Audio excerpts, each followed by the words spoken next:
woman that was rushing from a traditional birth attendant. She was spotting and bleeding. And she refused to move despite the seriousness of her condition. And she came to the hospital not for the treatment of those injuries. And the strangest of things happened. The woman tested positive.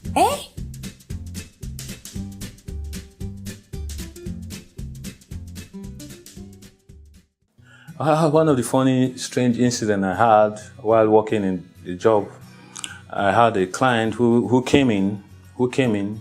This was like 8 months after she had had a baby, and she just complained to me that she was spotting and bleeding, and she had been she noticed her abdomen was increasing in size, and she wanted to lose the abdominal fat. So she was already using an abdominal girdle and all that. So all I did was to just do a quick scan right there in my office, and I discovered that she was like 15 weeks pregnant, which was like a surprise and even a joy to the family. And then we had to begin an antenatal registration. There was a particular patient we had who was being prepped for surgery. When the surgical team was ready and invited the patient to come into the theater, the patient insisted that she had to have her bath with a particular soap before going in. And she refused to move despite the seriousness of her condition until that soap was brought by her mother to have that bath. Yes, today we can laugh over that. But at that particular time, we were all stressed up because if the outcome had been bad, if the patient had lost her life, the press wouldn't have heard about this. Probably the hospital would have been blamed by even the relatives of the patient who were aware of this unusual demand. So, in rounding up, I encourage us all to listen to our doctors. For those of us who are quite religious-minded, pray that God gives your doctor the wisdom to treat you properly and adequately. Thank you very much.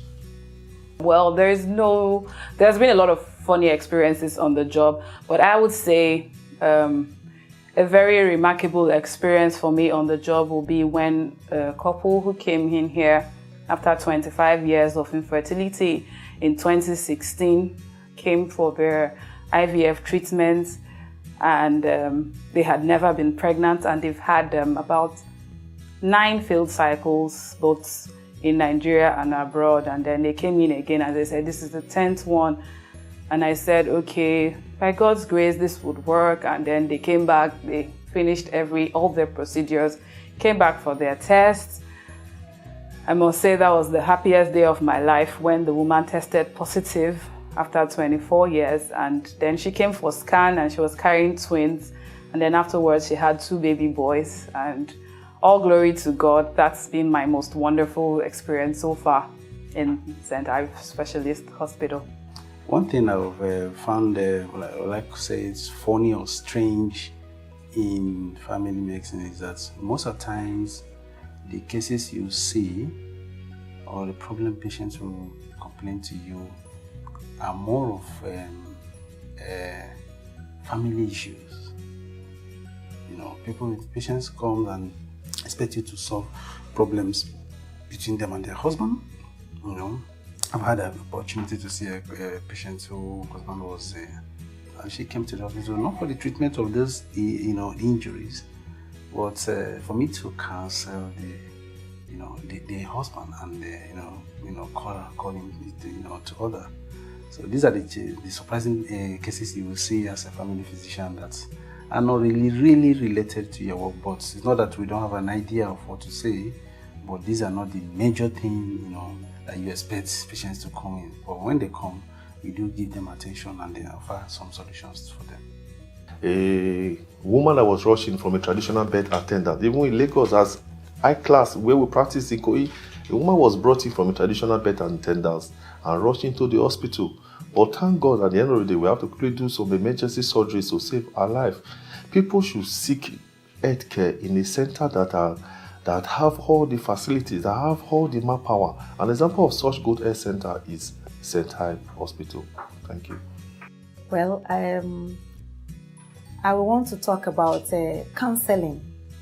You know, when you are counseling a patient for IVF, when they first come in, you see them nodding and, you know, be in agreement with what you are saying. In other words, they understand everything. They tend to understand, or they feel that they've really understood all that you have said.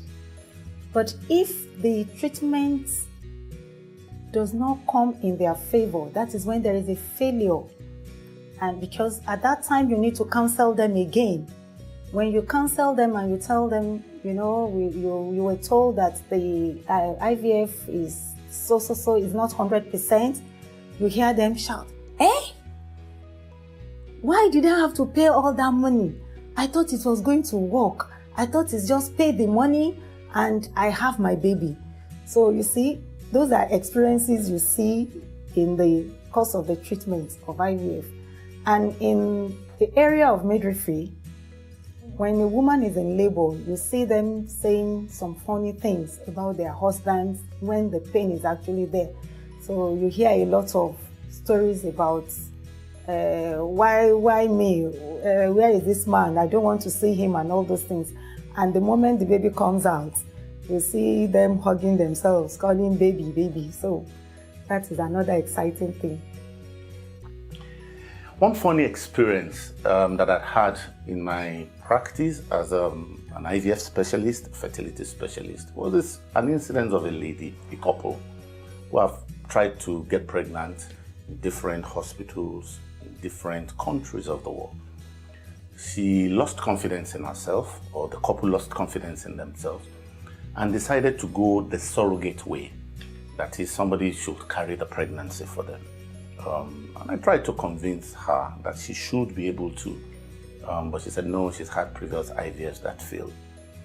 Eventually, they agreed to use a surrogate and also for her to use her own self to carry the pregnancy. We went ahead with the two, and the strangest of things happened. The surrogate carried a triplet, and she carried a twin pregnancy. So suddenly, from a 0, no baby, they suddenly had 5 babies at a go, same year. That was quite funny, and each time the couple still calls me, we still talk about that. They're doing very well with their 5 babies.